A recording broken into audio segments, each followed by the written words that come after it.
नमस्कार, स्वागत है एक बार फिर।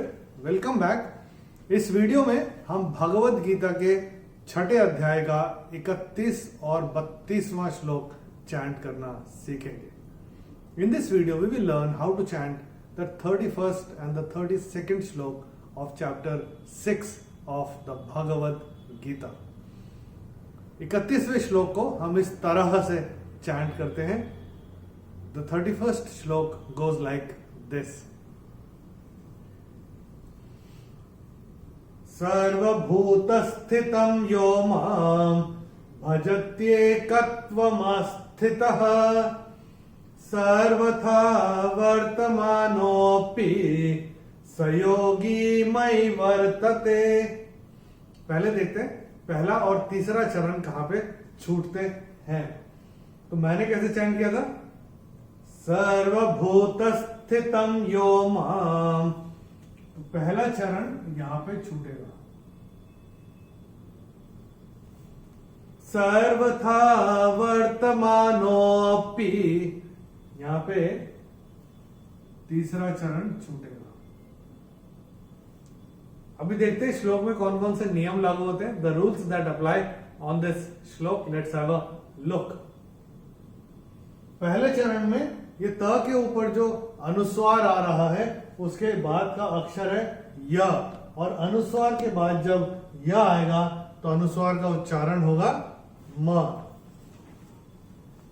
तो ये हम अपनी किताब में नोट करके रख सकते हैं। और ये जो मां के ऊपर जो अनुस्वार आ रहा है चरण की समाप्ति पे आ रहा है, तो इसका उच्चारण केवल और केवल म ही होगा। और ये दूसरे चरण की समाप्ति पे जो विसर्ग आ रहा है उसका उच्चारण ह ही होगा। भजत्येकत्वमास्थितः, ये ऐसे करके आएगा। और ये जो अवग्रह जो हमको दिख रहा है तीसरे चरण में, तो इसमें नो को थोड़ा सा खींच के बोलना पड़ेगा। तो कैसे बोलेंगे? सर्वथा वर्तमानोऽपि, क्योंकि इसमें जो विलुप्त जो अ है वो निकल के आना चाहिए। तो योग इसको नो को थोड़ा सा हम खींच के बोलेंगे जिससे कि वो अ निकल के आए। और चौथे चरण में कोई चैंटिंग के हिसाब से कोई नियम है नहीं। चलिए एक बार मिलके चैंट करते हैं। मैं करूंगा, मेरे पश्चात आप चैंट करिएगा। सर्वभूतस्थितं यो मां, सर्वभूतस्थितं यो मां भजत्येकत्वमास्थितः भजत्येकत्वमास्थितः सर्वथा वर्तमानोऽपि सर्वथा वर्तमानोऽपि स योगी मयि वर्तते। स योगी मयि वर्तते। चलिए एक बार 32nd श्लोक देखते हैं भगवत गीता के छठे अध्याय का। पहले देखते हैं इसको चैंट कैसे करते हैं। This is how it goes. The 32nd श्लोक। आत्मौपम्येन सर्वत्र समं पश्यति यो अर्जुन सुखं वा यदि वा दुःखं स योगी परमो मतः। चलिए पहले देखते हैं कि पहला और तीसरा चरण कहां पे छूटते हैं इस वाले श्लोक में। तो मैंने कैसे चैंट किया था? आत्मौपम्येन सर्वत्र, पहला चरण जाएगा यहां पे छूटेगा। और तीसरा चरण कैसे? सुखम वा यदि वा दुःखम, ये ऐसे करके तीसरा चरण यहां पे छूटेगा। अभी देखते हैं श्लोक में कौन कौन से नियम लागू होते हैं। The rules that apply on this shloka. Let's have a look. पहले चरण में चैंटिंग के हिसाब से कोई नियम है नहीं। दूसरे चरण में म के ऊपर जो ये अनुस्वार आ रहा है उसके बाद का अक्षर है प, और अनुस्वार के बाद जब प आएगा अनुस्वार का उच्चारण होगा म। तो ये हम अपनी किताब में नोट करके रख सकते हैं। और ये जो अवग्रह आ रहा है यो के बाद, ये अवग्रह को विलुप्त अ है तो उसको थोड़ा सा खींच के बोलना होगा।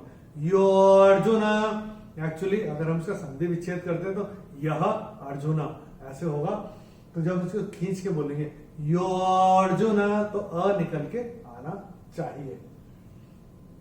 ऐसे ही तीसरे चरण में ख के ऊपर जो अनुस्वार है उसके बाद का अक्षर है व, और अनुस्वार के बाद जब व आएगा तो अनुस्वार का उच्चारण होगा म।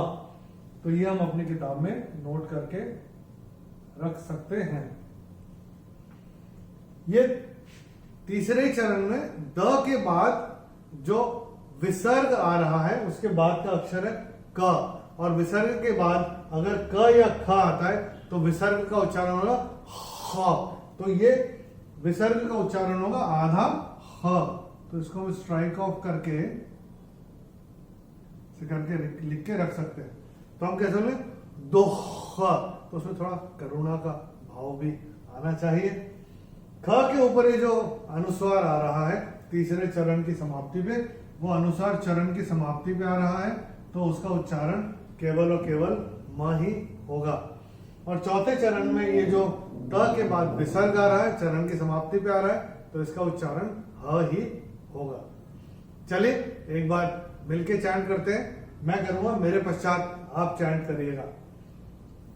आत्मौपम्येन सर्वत्र, आत्मौपम्येन सर्वत्र, समं पश्यति यो अर्जुन, समं पश्यति यो अर्जुन, सुखं वा यदि वा दुःखं, सुखं वा यदि वा दुःखं, स योगी परमो मतः, स योगी परमो मतः।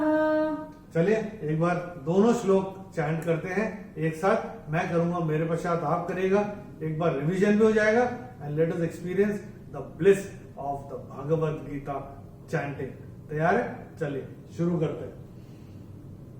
सर्वभूत स्थितं यो मां, सर्वभूतस्थितं यो मां, भजत्येकत्वमास्थितः, भजत्येकत्वमास्थितः, सर्वथा वर्तमानोऽपि, सर्वथा वर्तमानोऽपि, स योगी मयि वर्तते, स योगी मयि वर्तते।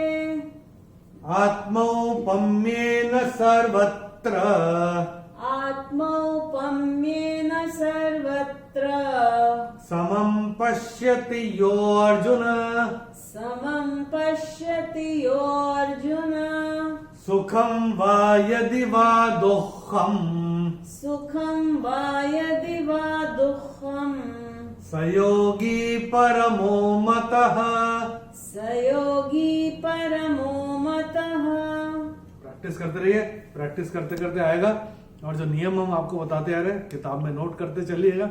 अकेले बैठ के करेंगे तो बहुत बहुत सुविधा होगी। जब हम चैंट करेंगे शुरू में, जब हमको आ जाएगा उसके बाद हमको इसकी जरूरत नहीं पड़ेगी, लेकिन तब तक के लिए तो हमारे लिए बहुत उपकारी और लाभदायक सिद्ध होगा। दोनों श्लोक का भावार्थ हमने वीडियो के डिस्क्रिप्शन में अंग्रेजी और हिंदी में दिया हुआ है। जिस भाषा में आप कंफर्टेबल हो उस भाषा में आप रेफर कर सकते हैं, अगर आप रेफर करना चाहें तो। अगले वीडियो में हम भगवत गीता के 6ठे अध्याय का 33वां और 34वां श्लोक चैंट करना सीखेंगे। In the next video we will learn how to chant the 33rd and the 34th श्लोक of chapter 6 of the Bhagavad Gita. Till then, namaskar, Hari Om.